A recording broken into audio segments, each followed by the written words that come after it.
Assalamualaikum warahmatullahi wabarakatuh. Apa kabarnya anak-anakku sekalian? Semoga kalian tetap dalam keadaan yang sehat dan kita semua terbebas dari bahaya COVID-19.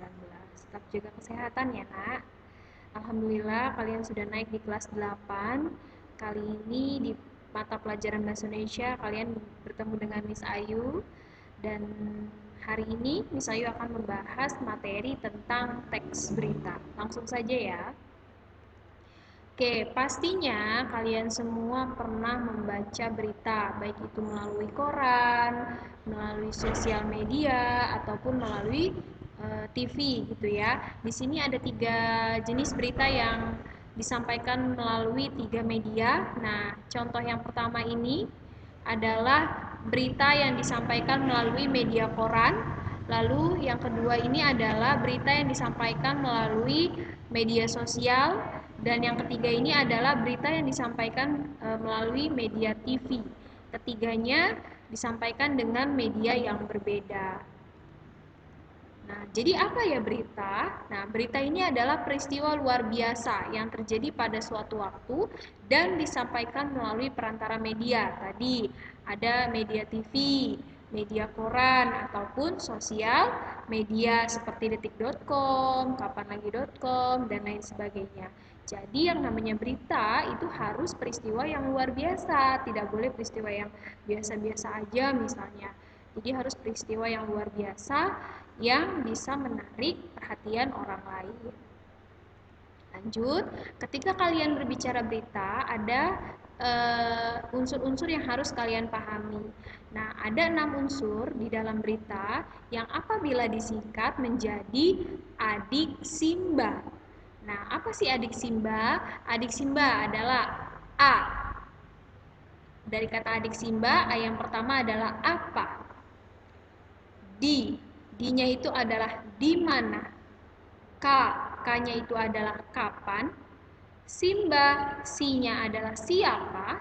M-nya mengapa. Dan B-nya adalah bagaimana. Keenam unsur ini jika disingkat menjadi adik Simba.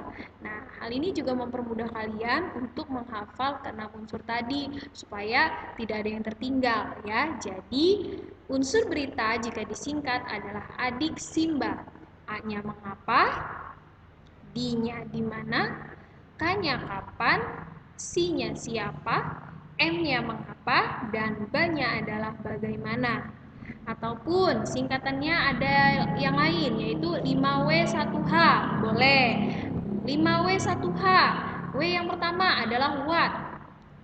Ya. W yang kedua ada who. W yang ketiga ada why. W yang keempat ada when.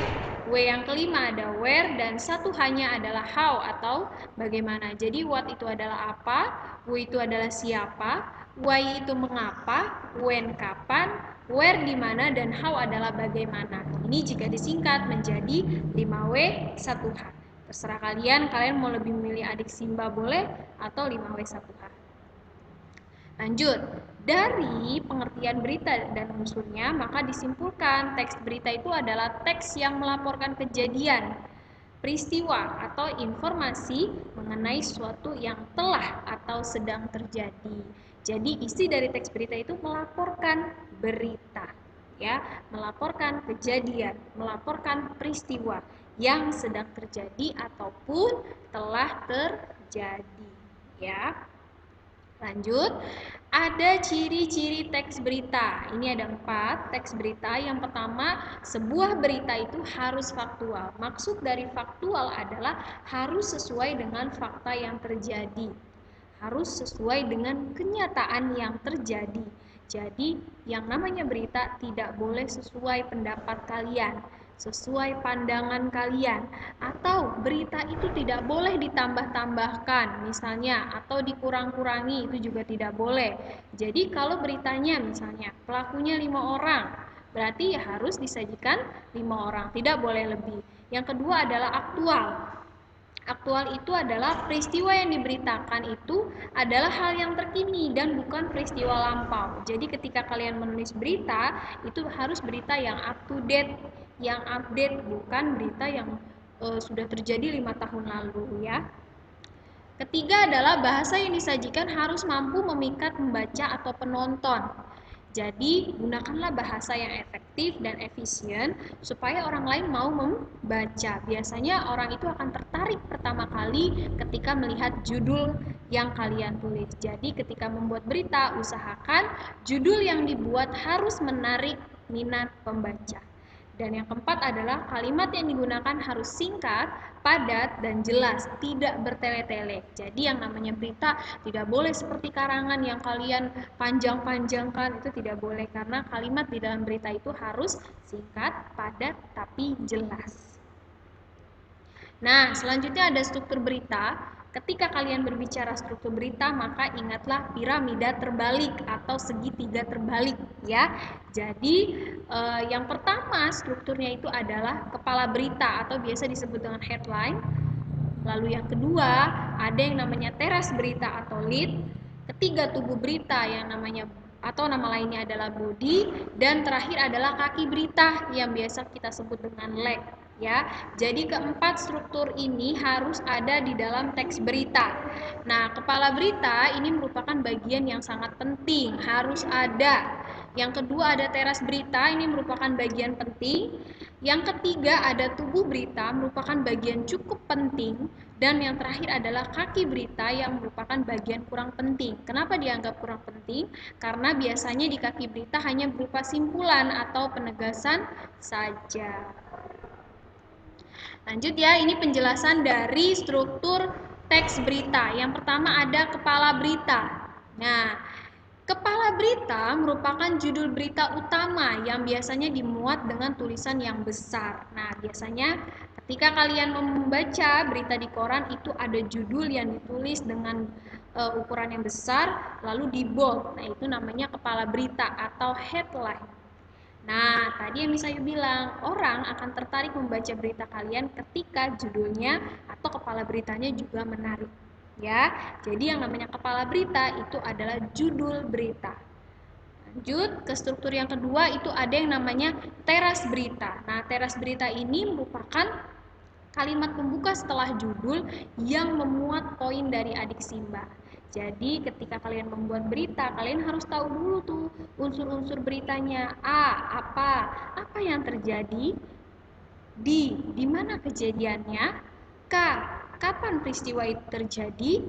C, siapa saja pelakunya atau siapa saja korbannya? M, mengapa peristiwa itu bisa terjadi? Dan B adalah bagaimana peristiwa itu bisa terjadi. Itu harus kalian ketahui dulu, baru setelah itu kalian bisa buat menjadi satu teks berita. Ketiga, ada yang namanya tubuh berita. Nah, kalau tadi di teras berita hanya menyebutkan poin-poin dari adik Simba, di tubuh berita kalian jelaskan keenam unsur adik Simba yang sudah kalian tulis di teras berita tadi. Kalian jelaskan secara lengkap, tidak ada yang dikurangi, tidak ada yang ditambahkan ya, dan sesuai data yang sudah kalian peroleh. Terakhir ada kaki berita. Kaki berita ini merupakan bagian penutup, biasanya berupa simpulan atau penegasan ulang. Jadi hanya berupa penegasan dari teras dan tubuh berita. Nah, ini ada contoh satu berita yang sudah Miss Ayu sajikan. Ini berita melalui media koran. Di sini kita lihat ya, ada satu tulisan yang besar, ya, tulisan yang besar lalu di bold. Nah, ini sering sekali kita temui di dalam teks berita ya, namanya adalah kepala berita atau judul atau headline. Nah, judul ini harus kalian buat semenarik mungkin supaya orang lain mau membaca. Tapi jangan sampai antara judul dengan isi berita itu berbeda ya, jangan sampai judulnya A, isinya adalah B, itu namanya pembohongan publik. Jadi jangan sampai itu terjadi. Nah, ini disebut dengan kepala berita ya. Ini disebut dengan kepala berita yang Miss Ayu beri tanda merah. Lalu lanjut, biasanya teras berita itu ada di bagian awal, namanya juga kalimat pembuka ya. Biasanya dia letaknya ada di sini atau di sini. Ini namanya teras berita. Lanjut ke tubuh berita. Ini biasanya ada di sini ya, karena merupakan penjelasan lebih dalam dari teras berita. Nah, ini biasanya masih teras berita, ini juga. Nah, baru di sini adalah kaki berita atau bagian dari simpulan atau penegasan ulang. Seperti itu ya. Lanjut. Ini tugas untuk di rumah atau PR yang harus kalian kerjakan. Yang pertama adalah kalian catat dulu materi yang sudah Miss Ayu jelaskan di buku catatan. Jadi ada dua buku, yang satu buku tugas dan satu buku catatan. Ini harus dipisah. Silakan kalian catat di buku catatan. Setelah itu kalian buka buku paket kalian halaman 3 sampai 4. Ya, di situ ada satu berita. Ada satu berita, silahkan kalian baca, kalian simak dan pahami, lalu kalian tentukan unsur adik simbanya. Apa yang terjadi, di mana kejadiannya, kapan peristiwa itu terjadi, siapa saja pelaku atau tokohnya, mengapa hal itu bisa terjadi, dan bagaimana peristiwa itu bisa terjadi. Setelah itu, setelah kalian kerjakan, kalian tulis di buku tugas, lalu fotokan hasil tugas kalian dan kirim via WA ke Miss Ayu. Cukup sekian materi untuk di hari ini, kurang lebihnya Miss minta maaf, mudah-mudahan semua kalian mengerti. Jika ada yang belum dimengerti dan dipahami, silakan WA Miss Ayu, video call dan lain sebagainya untuk menanyakan kejelasan materi yang memang kalian anggap belum jelas. Kurang lebihnya Miss minta maaf. Wassalamualaikum warahmatullahi wabarakatuh.